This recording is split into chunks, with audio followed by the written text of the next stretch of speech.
Ít nhất 174 người đã thiệt mạng và khoảng 180 người đã bị thương trong vụ giẫm đạp xảy ra tại một chợ.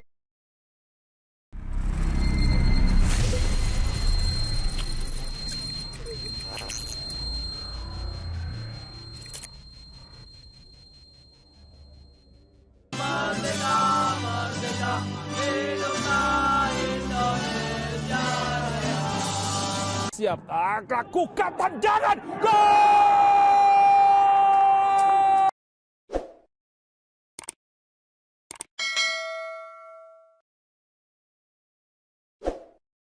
Media Vietnam takjub lihat kualitas timnas Indonesia U17, layak disebut tim terkuat di Asia Tenggara. Media Vietnam takjub lihat kualitas timnas Indonesia U17 di kualifikasi Piala Asia U17 2023. Tak hanya itu, media Vietnam tersebut bahkan menyebutkan Garuda Asia julukan timnas Indonesia U17 sebagai tim terkuat di Asia Tenggara. Seperti diketahui, saat ini timnas Indonesia U17 tengah berjuang di babak kualifikasi Piala Asia U17 2023. Skuad asuhan Bima Sakti pun sukses melibas lawan-lawannya di 3 pertandingan perdana. Timnas Indonesia U17 tergabung di grup B kualifikasi Piala Asia U17 2023 bersama Guam, UEA, Palestina, dan Malaysia. Arhan Kakak dan kawan-kawan saat ini menjadi pemuncak klasemen grup B sementara usai mencatatkan 9 poin dari 3 laga yang sudah dilakoni. Pertandingan perdana kontra Guam, timnas Indonesia menang dengan skor 14-0.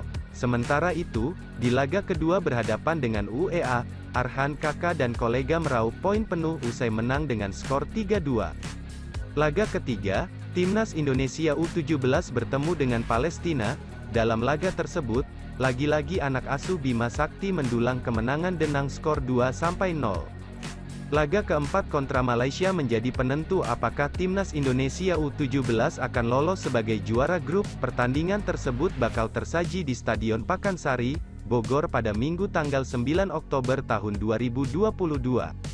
Melihat kegemilangan timnas Indonesia U17, media Vietnam Tetao 247, dalam artikel tidak hanya itu, dalam artikel tersebut juga menuliskan timnas Indonesia U17 terus menunjukkan ketangguhan tim unggulan di Asia Tenggara.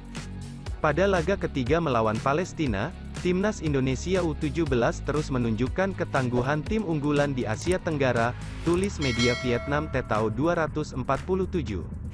Kemenangan beruntun memberikan keuntungan besar bagi Indonesia U17 dalam merebut tiket ke Piala Asia 2023 tahun depan. Lanjutnya, timnas Indonesia U17 tampil apik di kualifikasi Piala Asia U17 2023, di grup yang sama dengan lawan yang sangat kuat, Malaysia U17 atau UEA U-17. Namun, timnas Indonesia masih memimpin grup B, sambungnya. Usai gebuk UEA U17, Malaysia siap tantang Indonesia di laga penentu. Setelah sukses menggebuk timnas Uni Emirat Arab, UEA, Malaysia siap tantang Indonesia pada laga pamungkas grup B kualifikasi Piala Asia U17 2023. Malaysia meraih kemenangan 3-2 atas UEA di Stadion Pakansari, Cibinong, Bogor, Jumat 7/10, raihan 3 poin mengantar Malaysia untuk sementara ke puncak klasemen dengan nilai 7. Sementara Indonesia saat ini berada di posisi kedua dengan 6 poin hasil dari 2 kemenangan beruntun. Garuda Asia bisa mengambil alih puncak klasemen jika mampu merebut kemenangan atas Palestina malam ini. Sekalipun berhasil menang atas Palestina, Indonesia harus menjalani laga penentu lawan Malaysia untuk memastikan tiket lolos otomatis ke Piala Asia U17 tahun depan. Pelatih Malaysia U17 mengaku siap untuk memainkan performa terbaik melawan tuan rumah Indonesia, Minggu, 9/10. Lawan Indonesia, tim yang bagus dan tuan rumah, hari Minggu kami akan bermain dan siap menunjukkan yang terbaik, kata Osmera bin Omaro dalam konferensi pers usai pertandingan lawan UEA. Osmera mengaku belum banyak mengetahui siapa-siapa saja bintang lapangan Indonesia. Namun, ia menilai timnas U17 bertujuan untuk menimba pengalaman pemain muda. Pertama sekali saya baru tahu siapa-siapa saja yang bermain di lapangan, dan tentu persiapan ini adalah bagian dari proses belajar para pemain. Ini umurnya baru 16 tahun, di Malaysia ada beberapa 15 tahun ada juga 14 tahun, di pertandingan seperti ini dia harus belajar, ujar Osmera. Tragedi Kanjuruhan telah menjadi persoalan bangsa, Presiden Joko Widodo pun turun tangan untuk menindaklanjuti peristiwa memilukan yang merenggut ratusan korban jiwa tersebut. Indonesia boleh berlega hati, setelah FIFA dipastikan tak akan menjatuhkan sanksi terkait tragedi Kanjuruhan Malang. Kepastian tak ada sanksi dari FIFA disampaikan langsung Presiden Joko Widodo, dalam pernyataan pers di Istana Merdeka, Jakarta, pada Jumat, tanggal 7 Oktober tahun 2022. Berdasarkan surat tersebut, Alhamdulillah sepak bola Indonesia tidak dikenakan sanksi FIFA, imbuh Presiden Joko Widodo, dikutip dari laman resmi Kepresidenan. Selanjutnya, pemerintah Indonesia bersama-sama dengan FIFA akan membentuk tim transformasi sepak bola Indonesia. Hal tersebut merupakan salah satu poin dalam surat dari FIFA yang diterima Presiden Joko Widodo.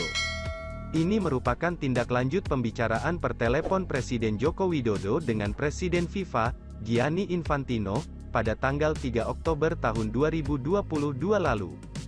FIFA bersama-sama dengan pemerintah akan membentuk tim transformasi sepak bola Indonesia dan FIFA akan berkantor di Indonesia selama proses-proses tersebut, ujar Presiden Jokowi. Selanjutnya, Kepala Negara memaparkan bahwa akan dilakukan langkah-langkah kolaborasi antara FIFA, Konfederasi Sepak Bola Asia, AFC, dan pemerintah Indonesia untuk 1. Membangun standar keamanan stadion di seluruh stadion yang ada di Indonesia.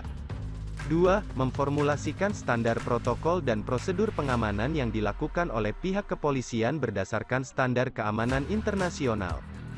3. Melakukan sosialisasi dan diskusi dengan klub-klub bola di Indonesia, termasuk perwakilan supporter untuk mendapatkan saran dan masukan serta komitmen bersama. Jokowi, Alhamdulillah, Indonesia tidak disanksi FIFA. 4. Mengatur jadwal pertandingan yang memperhitungkan potensi-potensi risiko yang ada. 5. Menghadirkan pendampingan dari para ahli di bidangnya. Di akhir pernyataannya, Presiden Joko Widodo menyebutkan bahwa Presiden FIFA, Gianni Infantino, juga akan berkunjung ke Indonesia dalam waktu dekat. Nanti, Presiden FIFA akan datang ke Indonesia pada Oktober atau November untuk berdiskusi dengan pemerintah, tandasnya, ****. Kronologi Indonesia bebas sanksi FIFA. Kemarin saya telah menerima surat dari FIFA, ini adalah tindak lanjut dari pembicaraan saya dengan Presiden FIFA, Gianni Infantino, pada tanggal 3 Oktober tahun 2022 yang lalu, ujar Jokowi dalam siaran di akun YouTube Sekretariat Presiden. Berdasarkan surat tersebut, Alhamdulillah sepak bola Indonesia tidak dikenakan sanksi oleh FIFA. FIFA bersama-sama dengan pemerintah akan membentuk tim transformasi sepak bola Indonesia dan FIFA akan berkantor di Indonesia selama proses-proses tersebut, Jokowi menambahkan.